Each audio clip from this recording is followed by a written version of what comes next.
Hello, magandang umaga po. Ngayon po ako ay gagawa ng long rolled peanut butter tikoy. So, samahan niyo po ako kung paano ko po ito ginawa. Ito po ang aking mga ingredients. Meron po tayong glutinous rice flour, sugar. Ito po ang aking peanut butter, smooth peanut butter po ang gamit ko. Wala akong crust peanut butter. Yung meron ng mix na peanut. So, naglagay na lang po ako kinas ko po yung peanut and then nilagyan ko po siya ng peanut butter. So, ito po yung ipapalaman natin. At ito naman po yung aking crushed peanut na blended ko lang po para siya po ay maging mapino. At ang aking pong ginamit ay dati na pong roasted na unsalted peanut. So, para po hindi na ako nag-roast pa. And then sugar. Meron din pong water. So, let's start po kung paano ko po ito ginawa. I-mix lang po natin. Ang atin pong glutinous rice flour. Lahat po ng ingredients ilalagay ko po sa description box. Then, sugar. Salt. And water. Gradual lang po muna ang lalagay natin ng water kasi hindi po lahat ng flour is pare-parehas po yung texture niya. Minsan meron pong pakitubig at merong hindi.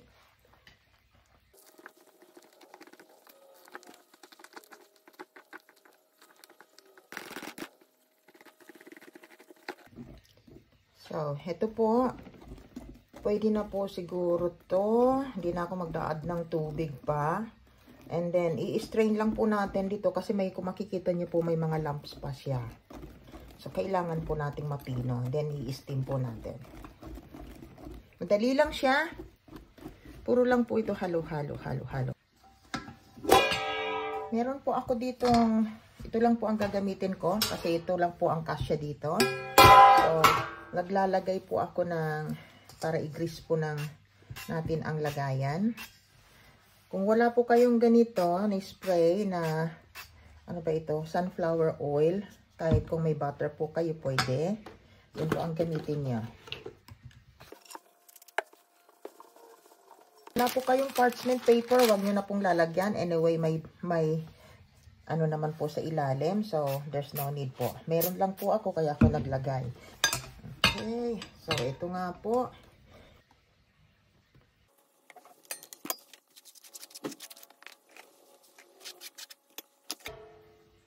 Dadalawahin ko po siya para mabilis lang po siyang maluto.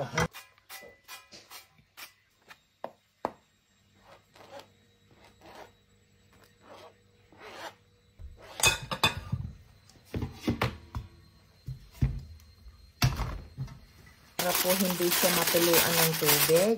Pag in-steam natin siya. And then, steam lang po natin ito ng mga siguro po, kasi manipis lang ito mga 25 minutes. Or, pag ginan nyo po tinusok nyo po ng toothpick, ay hindi na po siya nakapit sa toothpick. Malinis na lalabas. So, ito na po.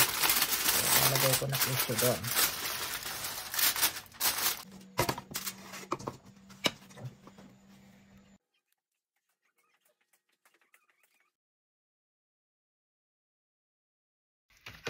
Ito po yung isa. Tapos ko na po yung isa. And then, ito naman yung pangalawa natin. So, habang mainit pa, mas madali po siyang ganituhin. Pero pagka mga lamig na, mahirap na po siyang i-roll. So, habang mainit pa, is dali-dalian lang po natin ang pag-roll sa ganito.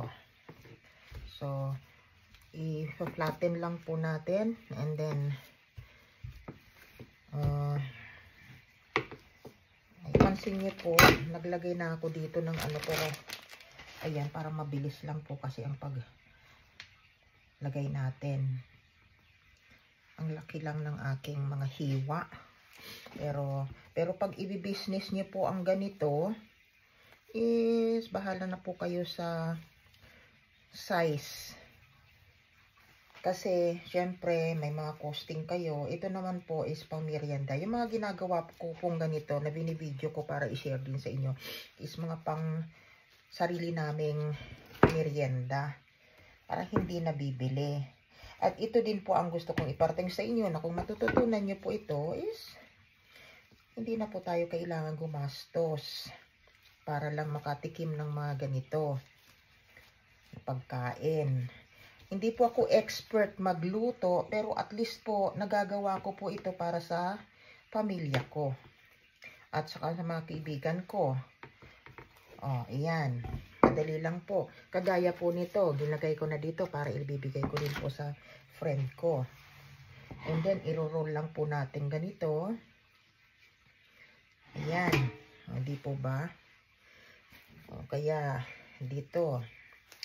Nilagay ko po kasi dito sa may ano para pag may natira po is hindi masisira. Ayan. Ayan. Diba? Lagay natin sa lagayan. Ayan. Po.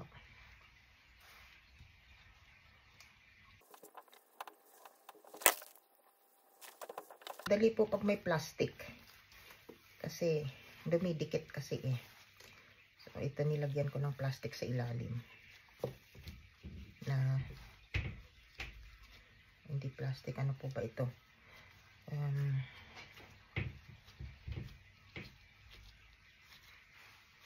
Or lagyan nyo na lang po ng butter or oil para po maiwasan dumikit.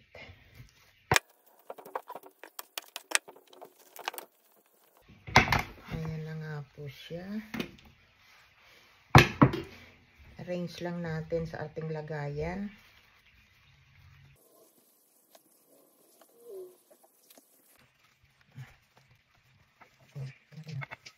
Tikman po natin.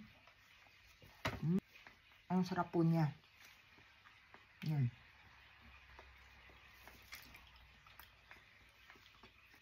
Kung nagki-crave po kayo ng ganito, tikoy. Pwede po siyang tikoy na ube. Papalamanan niyo po ng ube or ng yema. Depende po sa inyo. And then, iruroll po sa cheese. Pwede po yun. Napakasarap po niya.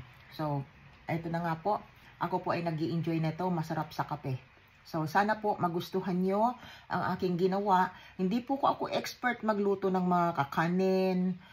Kasi more on cakes po ako. Pero, yung mga kinikrave po natin na para hindi na natin bilhin ay kaya ko pong gawin. Kagaya po nito na pwedeng-pwede rin po sa inyo. Pang pamilya. Sarap po. Gawin nyo na po ito at napakasarap po. Thank you. Thank you po for watching.